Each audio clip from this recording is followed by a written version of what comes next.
Welcome to నాంసరి. పండు మిరపకాయ పచ్చడి లేదా మనం ఊరగాయ అని కూడా అంటాము.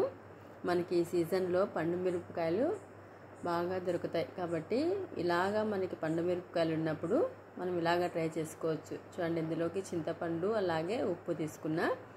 ఇక్కడ నేను 250 గ్రాముల పండు మిరపకాయలకి ఒక 70 గ్రాముల వరకు చింతపండు అలాగే ఒక 50 గ్రాముల వరకు ఉప్పు తీసుకున్నా.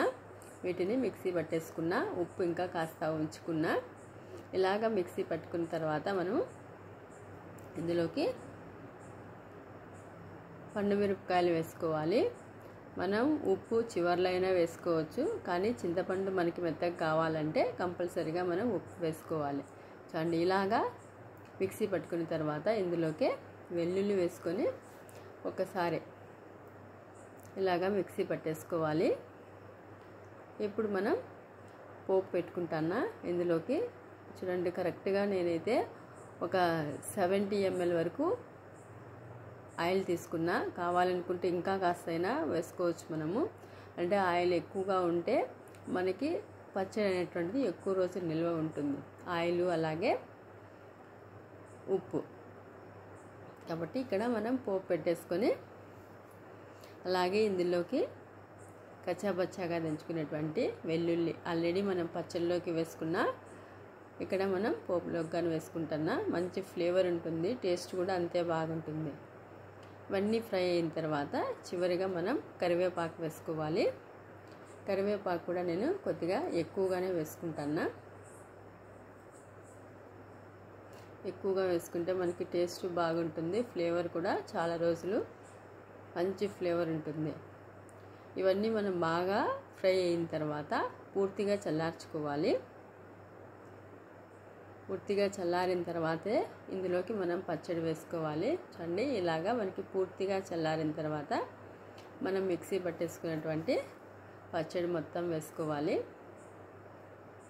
మనం ఇలాగ వెడల్పుగా ఉండేటువంటి కడాయిలో అయితే కలపడానికి ఈజీగా ఉంటుంది. బాగా మొత్తం అంతా బాగా మిక్స్ అవుతుంది.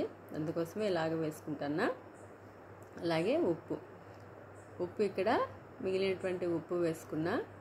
మనం ఇలాంటి పచ్చళ్ళు ఎక్కువగా కాకుండా అప్పుడప్పుడు తీసుకుంటేనే మంచిది. ఎందుకంటే మనకి ఇందులో ఆయిల్ ఎక్కువగానే వేసుకుంటాము, అలాగే ఉప్పు కానీ ఎక్కువగా పడుతుంది. కాబట్టి అప్పుడప్పుడు అంటే మనకి తినేకి ఇంట్లో కూరలు ఏమీ లేనప్పుడు అలాంటి టైంలో యూస్ చేసుకుంటే బాగుంటుంది. రెగ్యులర్గా అయితే మనకి ఇలాంటివి ఎక్కువగా తీసుకోకూడదు కాబట్టి అప్పుడప్పుడు తీసుకుంటేనే బెస్ట్. ఇక్కడ మనము మెంతులు అలాగే ఆవాలు 2 వేయించుకొని పొడి చేసుకునేటువంటి పౌడరు ఒక 2 స్పూన్స్ వేసుకున్నాను. 2 మిక్స్ చేసి నేను పౌడర్ చేసుకున్నా. 2 స్పూన్స్ వేసుకొని బాగా మిక్స్ చేసేసుకుంటున్నా. మనకి ఇక్కడ కావాలనుకుంటే కాస్త పసుపు అయినా వేసుకోవచ్చు, మంచి కలర్ వస్తుంది. ఇంకా ఇదంతా బాగా మిక్స్ చేసేసుకొని మనం ఏదైనా గాజు బాటిల్లో కానీ లేదా ప్లాస్టిక్ బాటిల్లో కానీ నిల్వ ఉంచుకుంటే మనకి సంవత్సరం వరకు అయినా నిల్వ ఉంటుంది. మనకి ఇలాగే ఫ్రెష్గా ఉండాలనుకుంటే ఫ్రిడ్జ్లో పెట్టుకోవచ్చు, కానీ ఫ్రిడ్జ్లో పెట్టుకోవాలన్నా కూడా కనీసం ఒక 2-3 రోజులు మనం బయట ఉంచుకుంటేనే బాగా ఊరుతుంది. అలాగే కారం కూడా తగ్గుతుంది. మనం ఇప్పుడు డైరెక్ట్గా ఇలాగే ఫ్రిడ్జ్లో పెట్టేసినాం అనుకోండి, కారం అనేటువంటిది అలాగే ఉంటుంది, మనకి ఊరగాయ కూడా ఊరదు. కాబట్టి కంపల్సరీగా ఒక 2-3 డేస్ అయినా మనం బయట ఉంచుకోవాలి. రెడీ అయిపోయిందండి. నా వీడియో నచ్చితే లైక్ చేయండి, షేర్ చేసి సబ్స్క్రైబ్ చేసుకోండి.